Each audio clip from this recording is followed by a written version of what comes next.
So Like now the me. presentation will be about the newsletter, which is called This Isn't Fine.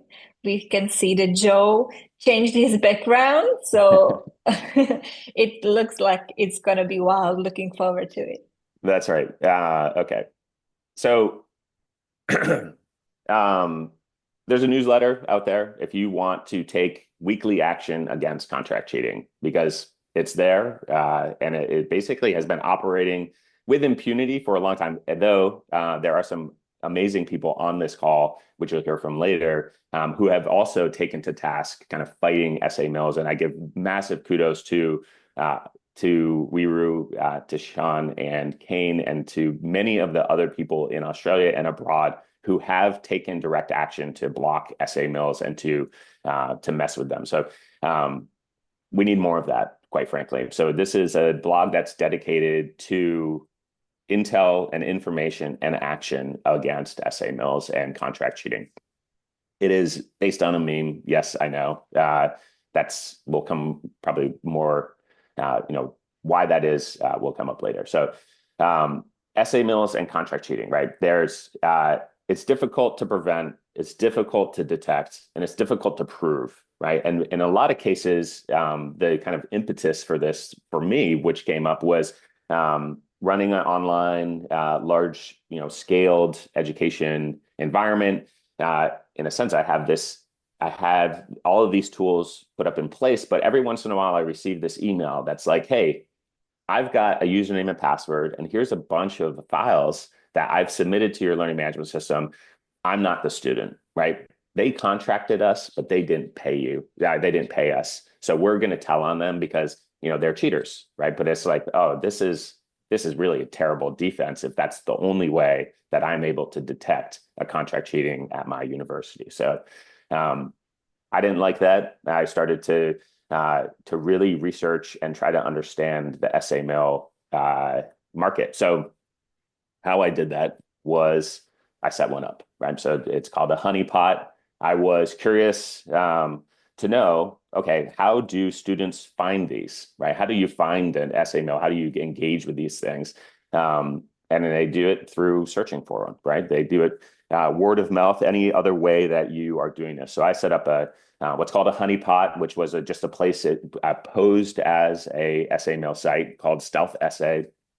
You could chat with it. There was like a really easy onboarding process to basically upload a syllabus and some information about what assignment you wanted done. Um, One of the things, the reason why I did this was not to catch students, but is like, is this really a real thing? Like, how hard is this? Do these companies make money? How do they collect? What type of information are they collecting from students? How amenable are students to sharing this information just like proactively in order with a totally anonymous and a nameless entity? And what we learned was that one, it was happening. It was, even if you're controlling it for a certain region, we did just some various like AdWord testing in a small region around the University of Maryland campus. We did receive like direct syllabus from classes, actual assignments from classes submitted directly to the upload feature that we had on that website. And that was kind of, shocked me, opened my eyes. So we started to really collect a lot of data. We looked at like how, what do you do about these? What are the best practices for these in terms of trying to prevent this on campus? And the one that I could find that was actually something tactical, something you actually could do that many people had recommended, was get a list of contract cheating sites and block them from your network, right? So that was like, okay, that seems like a pretty low-hanging fruit to do. So we collected the data from TESQA, which they had blocked a significant number of sites from the Australian continent. There was a list on ICAI. We merged those, and then we found that was like 150 sites or so. And we were like, wow, are there more? And so we started to collect and started to search for, could we find all these sites? And we used various different ways to kind of research, but we put together a list of over 300 SA mails and then basically tried to give that away. It's like, we have this list, you should block this list, right? It's much more comprehensive. A great way to do that would be to list that. and to block it from your school network, just so that students are not, if they do search for Google, it's like hopefully that they, if they get fed an ad or something like that that referred to one, that they would be blocked from going to those.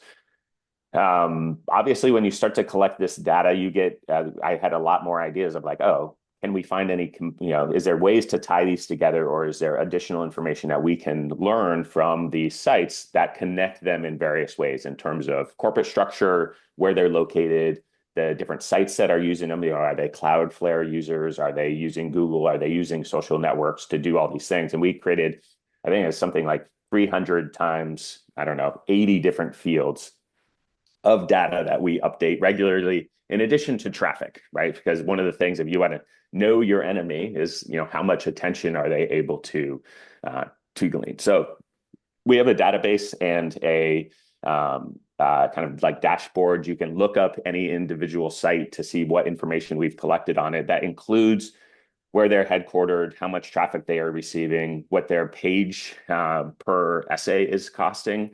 And we use all that information more to see, like, holistically, what's this market look like? And I can tell you, we were the first that I know of to kind of put a pin in that we believe this market to be about the size of about $4 billion. That was in late 2022.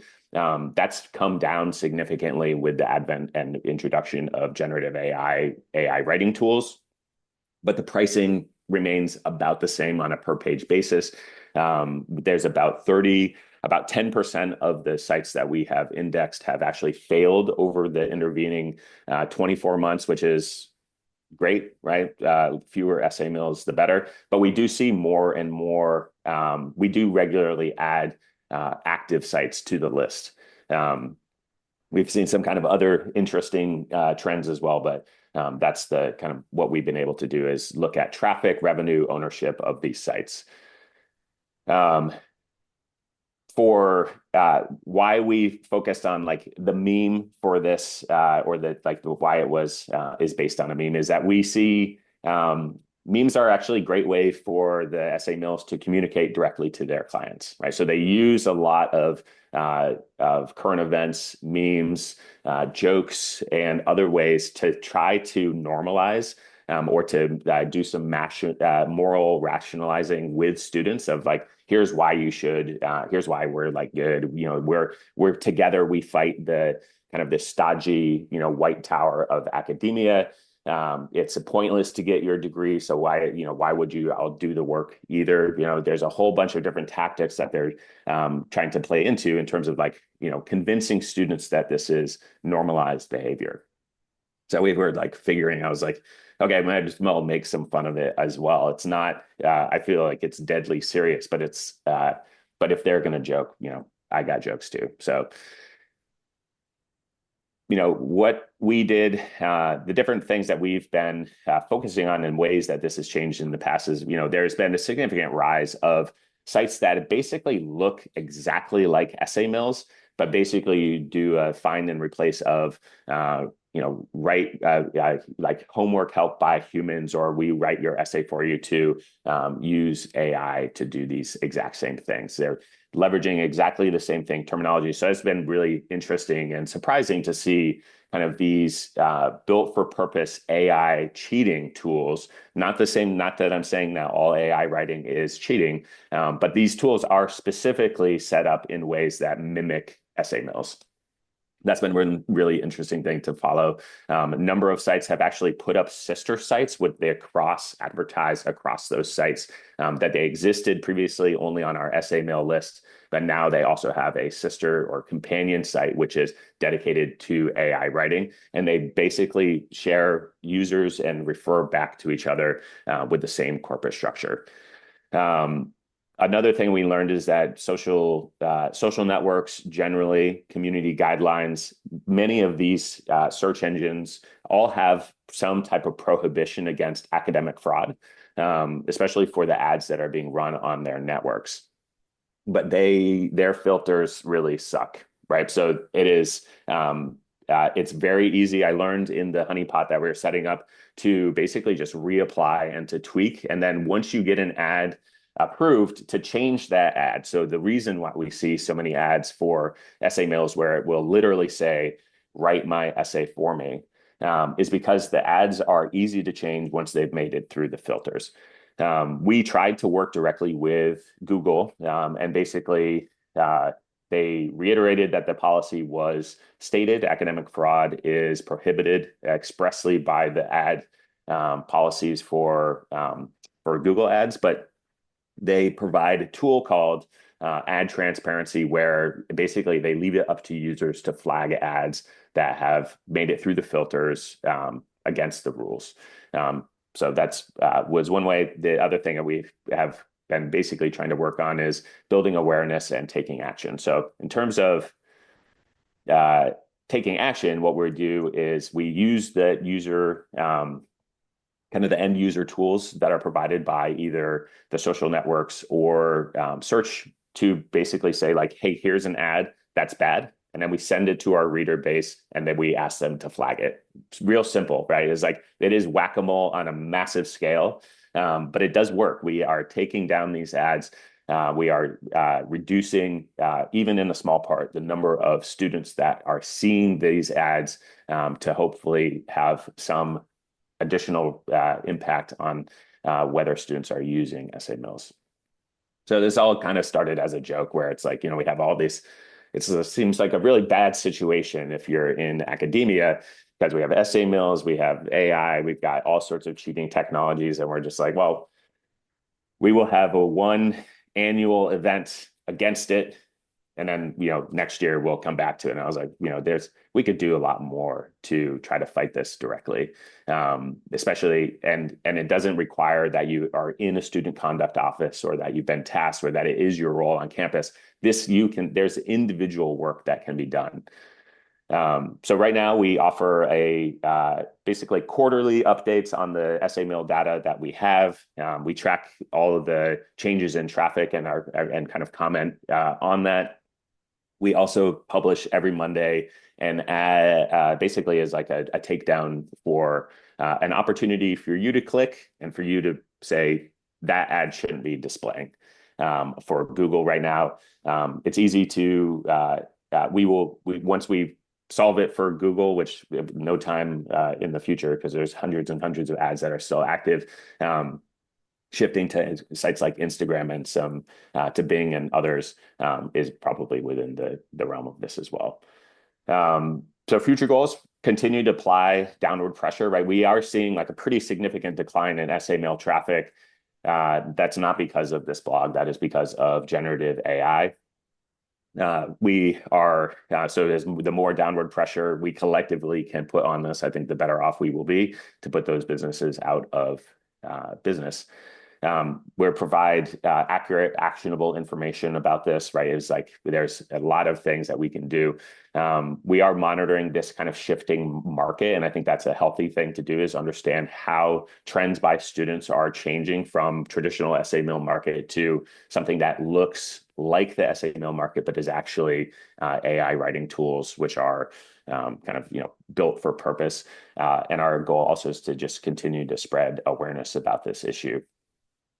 One recently that we did is if you see a familiar ad, like college brand on this, or if you work at one of these institutions, unfortunately, these are being used by essay mills to directly basically say like, our site is trusted by students at your university.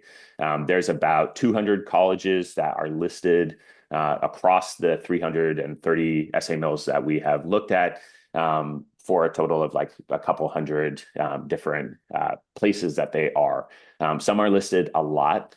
Every single Ivy League in the US is represented on an essay mill site. That doesn't have to be the case. You all have licensing and like probably pretty strong prohibitions against people using your logo incorrectly. So if you see the site here, if you want to check to see if your university is on the list, you can use the licensing department at your university or your general counsel to basically say, you at least should cease and desist from doing this. But also, some of these sites have definitely made money leveraging your brand, which I think is a great opportunity to, I don't know, sue them into non-existence, right? It's like sue them for back payment of using your brand in order to enrich themselves by helping students to cheat and devalue your own brand. I think that that would be a interesting thing to do. If you want this information, I'm happy to provide you the actual specific essay mills that are leveraging your brand by name, show you information about like where they are actually formulated from a corporation standpoint, any other information that I can bring to bear to help you to get your name off of those sites and to get those sites shut down. You can subscribe for free.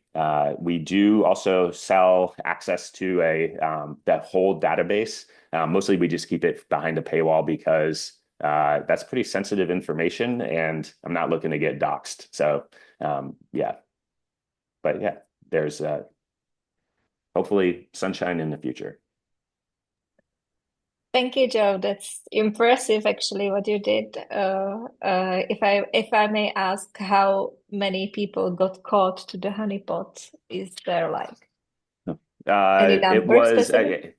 I actually once we set it up in December, and it was not a lot of traffic from December until about mid-January, and then we saw both like a 1,800% increase of impressions of the ad, and it very quickly exhausted what we had said we were going to spend for the actually like the ads that were collecting students. So before we shut it down, within about 3 days, we had 5 students. But it does say is like the students have a huge amount of value to the essay mills. Something in the lifetime value might be, I would say somewhere between like $400 and $1,300. So essay mills will spend very significantly to build that top of funnel. If you think of this in marketing terms, an individual student as a lead is worth a lot of money. So that, these aren't inexpensive ads to run for things as simple as like essay help, which I think is like, that's some of the worst parts about learning about this was that these ads are mixed in with legitimate questions, right? So people are searching for legitimate thing, help, essays, tutoring, right? Those are not terms that are tied directly to essay mills, but those essay mills are very predatory when it comes to the ads that they're serving. Great. Thank you very much for this information. That's a great question. I think all of us should now follow your newsletter and to take the responsibility also because it's up to us to stop this and to not to protect our students also because sometimes they can get caught by the advertisements and don't even know that they are doing something bad. So thank you That's very right. much for this Thank you very presentation. much.